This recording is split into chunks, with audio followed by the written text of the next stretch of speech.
after watching the first episode, within about 5 seconds of finishing it, I believe I sent the first message about it in the chat, which was just Cross is peak, I fear.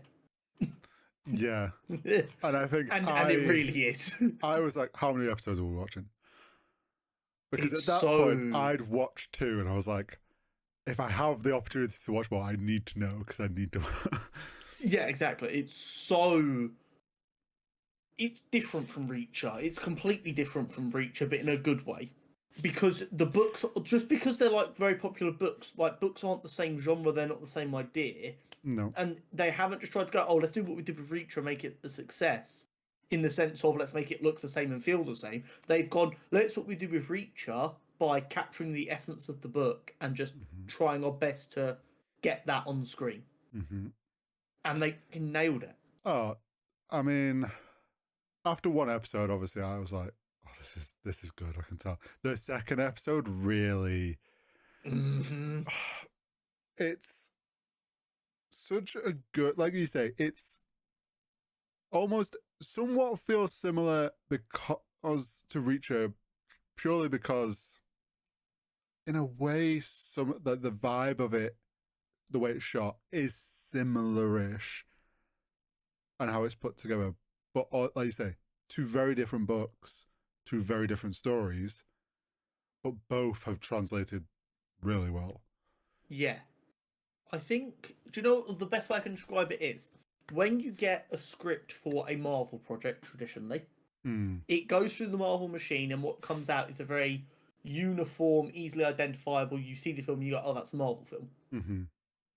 Whereas I feel like what you're getting with Reacher and Cross is more kind of, and I say this very much as just the best example I can think of, is kind of an A24 machine, where it takes what is popular about that IP and leans on that, rather than trying to make it go, oh, that was made by Prime. You go, oh, that is exactly what I imagine Cross to be, or that's exactly what I imagine Reacher to be. Could be a slightly better example. Go on. It's almost like dramas on BBC. They often have different stories, but you know when you're watching a BBC drama. Like, it, for whatever reason, like, it just has its vibe. Oh yeah.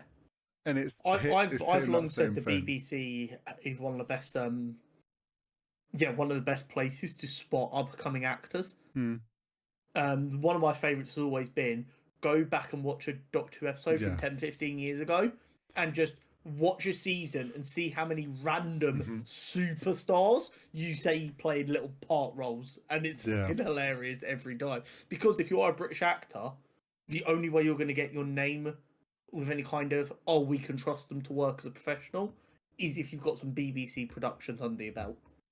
It's really funny. But getting into the episodes, I mean, so we've got Detective. There's a weird murder that police are like, oh, this is just a drug overdose. The main guy, Cross, is like, this seems off. Starts diving into it. More murders happen. Realizes they're all connected. But meanwhile, we have, while they're trying to figure that out of what's going on, you've got the perspective of the murderer slowly being revealed. And the second episode, I enjoy it's kind of a dual narrative. You're getting like both sides. Which in episode 2 is like the end of that, when you finally get to see the murderer's perspective. And the reveal there, sort of, was like, oh shit, now I need to know more. But on top of this, you've also got some weird shit going on with the detective. Yes.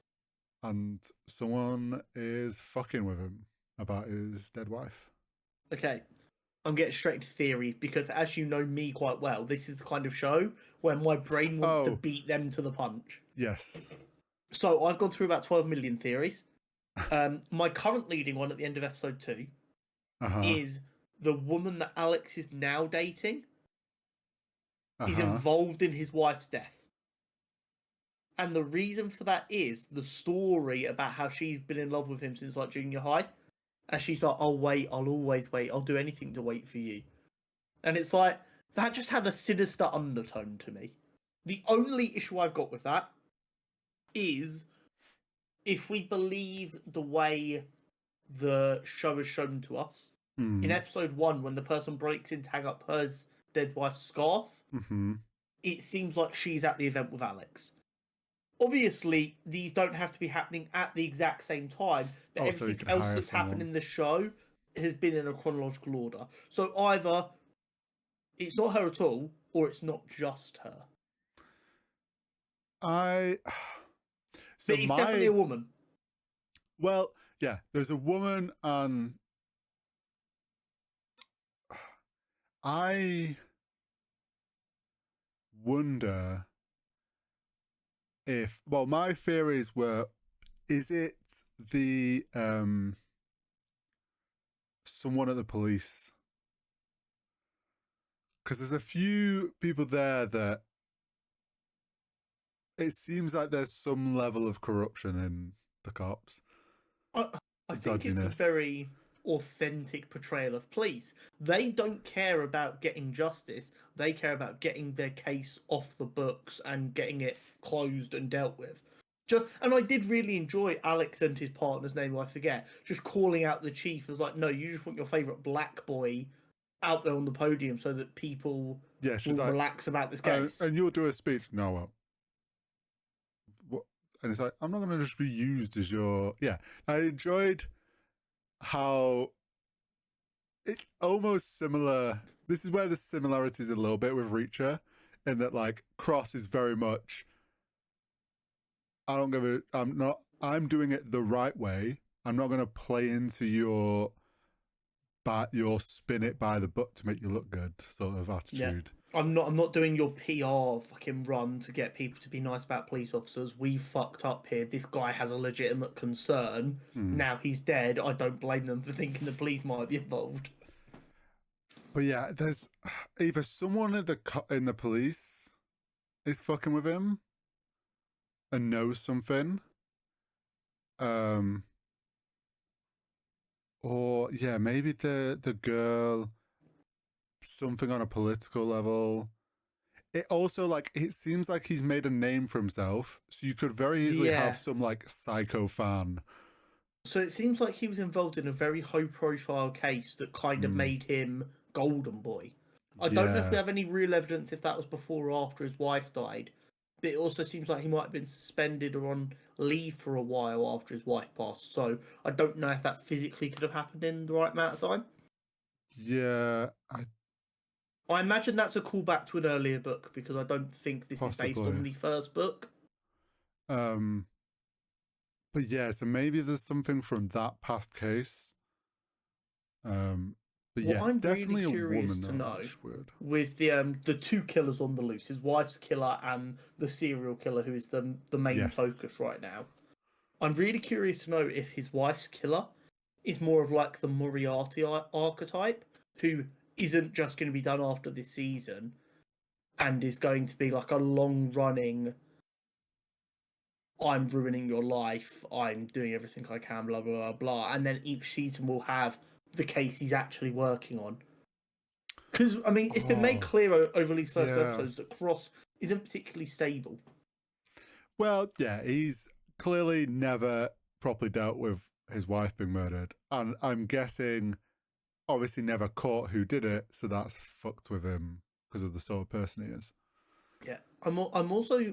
I want to know how you feel, because I didn't dislike the way they did it, about the very to the viewer exposition about how he's like got a hero's complex and he's got to be a protector and all this. Because that is all for the viewer to just give you a quick, this is what you need to know about this guy and how he's going to make decisions.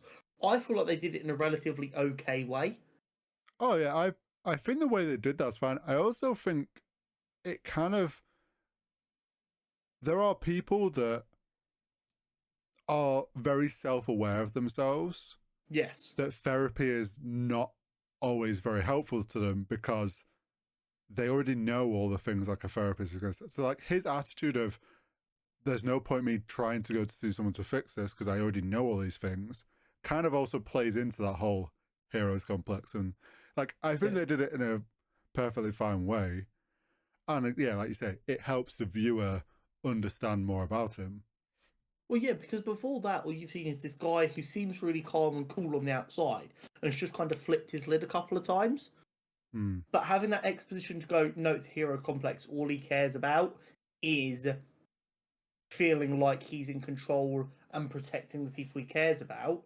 All of a sudden, then times he's flipped his lid makes infinitely more sense. Yeah. And also the fact that it is brought because he lost his wife. So then that fucks with that hero complex. So if anyone pushes his buttons on it, it's a lot more hot without realizing, than it used to be. Yeah. I think with his wife's killer, or whoever is somehow involved in that, I wonder if that is a long-standing thing. What if it is a case of, at the end of this season, they catch whoever's been fucking with him, and they're like, there you go, we've caught them. But something doesn't quite line up with them actually being the one that killed his wife. It's someone that's like found out about it.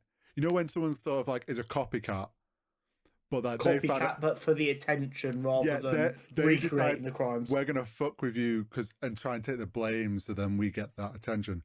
And he realizes that at the end, and we as the viewer realize they haven't got the right person. Like they haven't actually caught.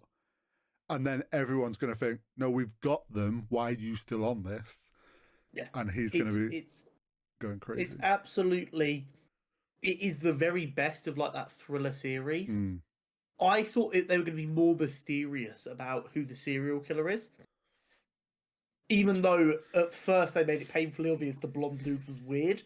I was like, is that just to be a red herring though? Is he actually going to be a chill dude? And then I was like, okay, no, we're going to get a dual narrative here. We're going to see both sides and we're going to untangle the web of why rather than who, which I think is more interesting. Yes. And I think it was in the teasers they always do at the end of the episode of like next time.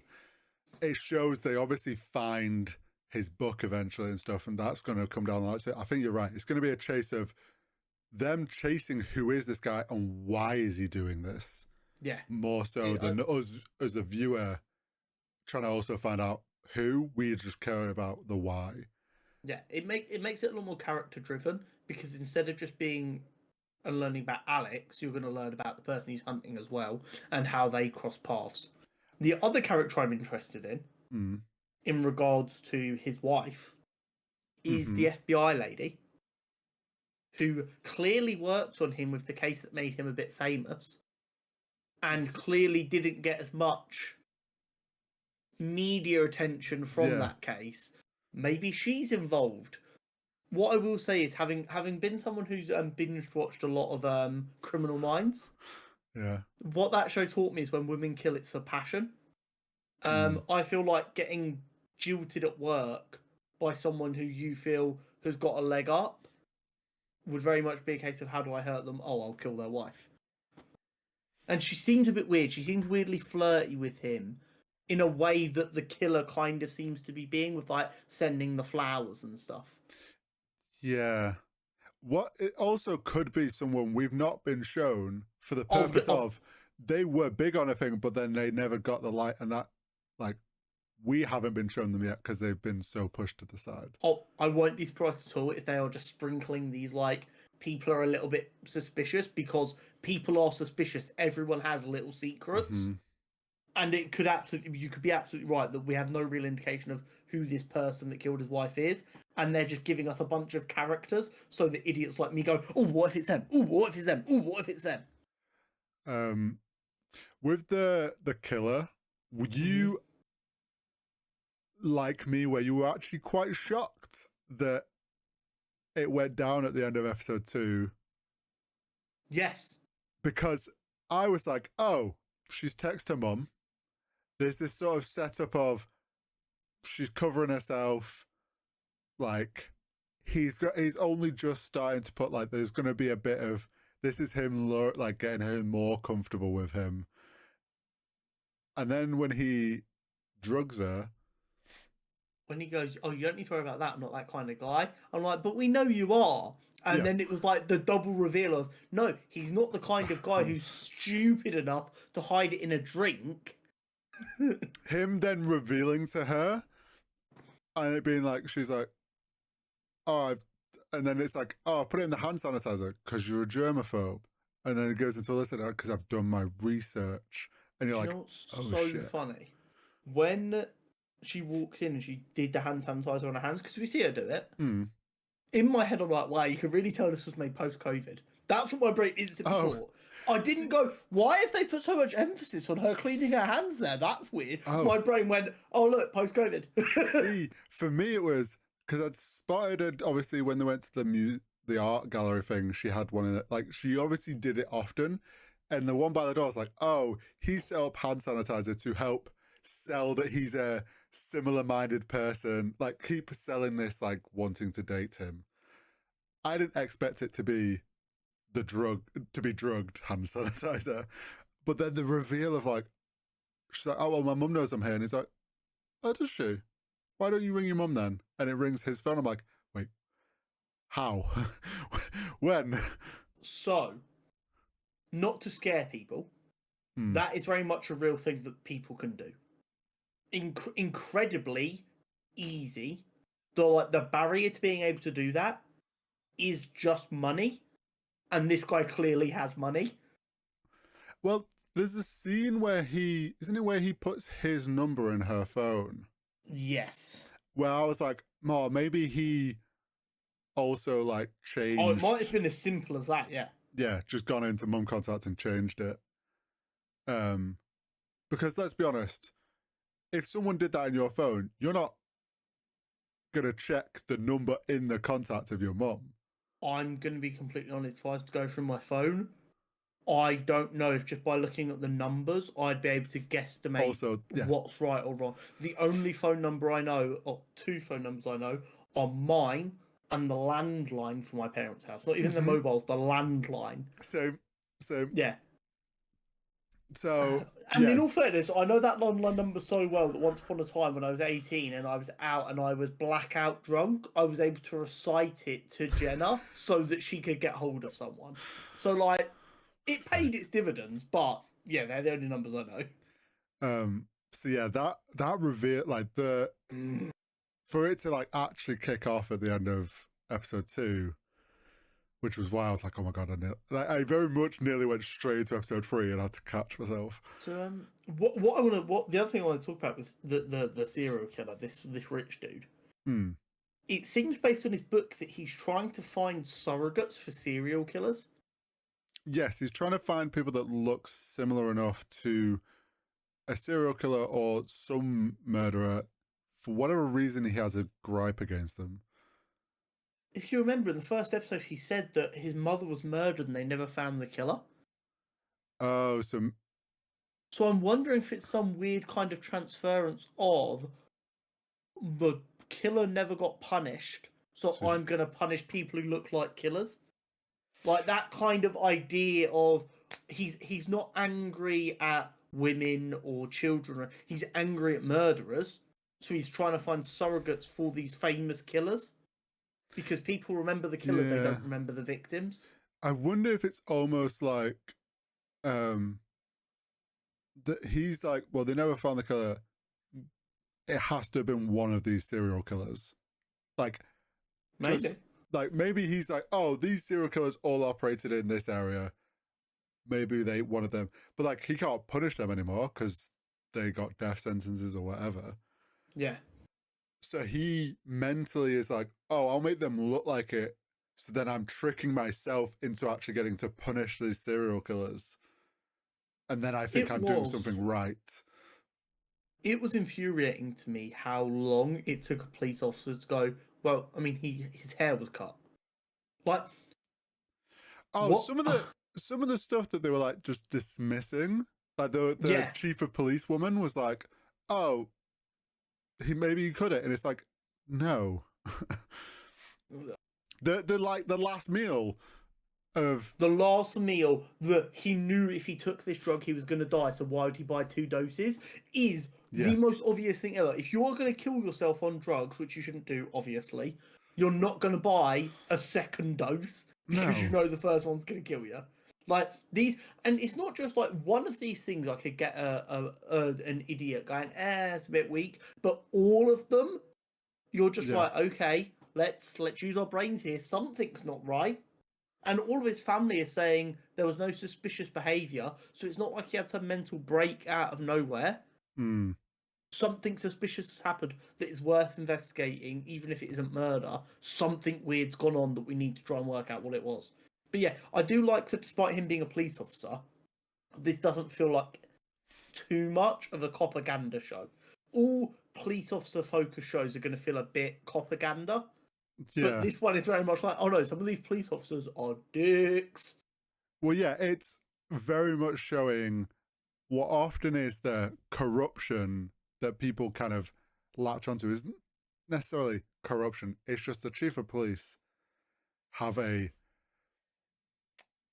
public view they're forced to uphold, and often that's what results in them like solving crimes becomes secondary to that. Yeah, they start twisting, like bad news is bad for them, so their bigger priority is to just get this case closed and pushed out of the public view than actually solving it properly.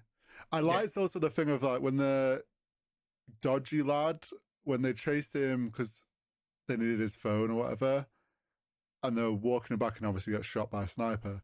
They're all sat around, they're like, oh, this is just gang on gang violence. And one of them's like, oh yeah, because there's so many people that just have sniper training in the city. gang bangers famously have snipers and are very adept with them. Famously. Yeah. It's like, trying to swing it that way, just like, that just doesn't work. It is so much, a lot of like the other cops that we see in the show are so much just we don't want to deal with this anymore. Because the victims are people we don't deem worthy. And that's what it is. The first victim was a guy who wanted to defund the police because of police brutality, and the second guy was a known criminal. Why do we give a fuck? Yeah. And it's like, well, it's your job to solve crimes. These people were murdered. Yeah.